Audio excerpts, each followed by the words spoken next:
Damon and I met Damon through Kurt, and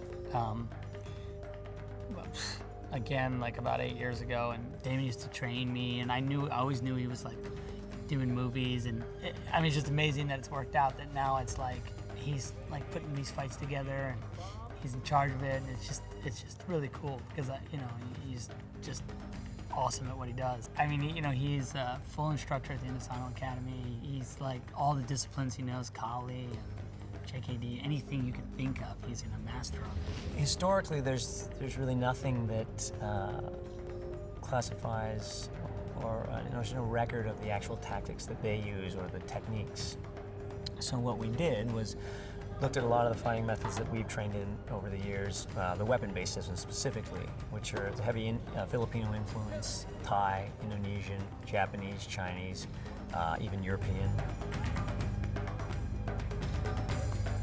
We kind of had a look we wanted to do, how we wanted to do the two-man, kind of watching each other's back, and how Spartans fight as a unit together.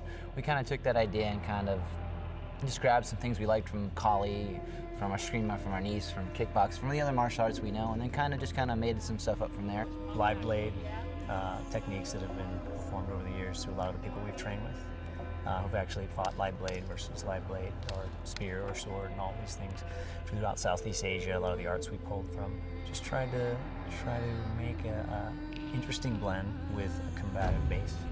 And we just kind of kept going back and forth between what he thought it was, what the comic book, what we think the comic book would have looked like if it was, you know, if it came to life.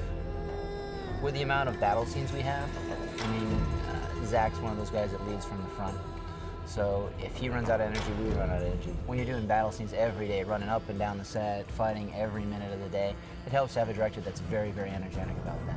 His physicality it's priceless, because he really understands what is possible, what's impossible, how long it takes to do certain action. It's very handy to have a director that understands action from a performer's point of view.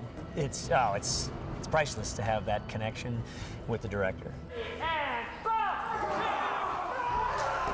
Everybody learned together, improved, and got the style, and we became one, as we say, single, impenetrable unit. And I think that the action in this is going to be mind-blowing, and that came from Chad and Damon, who put me through so much, but gave me so much. He was talking about, well, I want to stop doing this, and I want to get on a routine for this, and he was just an all or nothing. He said, you know, as long as I get on this routine, and you tell me what I need to do for the weapons training, or, you know, myself and Chad, or whatever regimen we put him on, he's focused, and he's been great. We had 6 weeks with the actors before we started principal photography. They lifted, they fought, they trained, they swung the swords, all as one. I mean, it wasn't a special training for the actors and for our guys and for the Canadian stunt guys. Everyone trained together. When you see some of the shots that Zach did, they're uncut. It's 45-second steady cam shots with a lot of them. I mean, the training paid off. I mean, they fight as a team. They train as a team.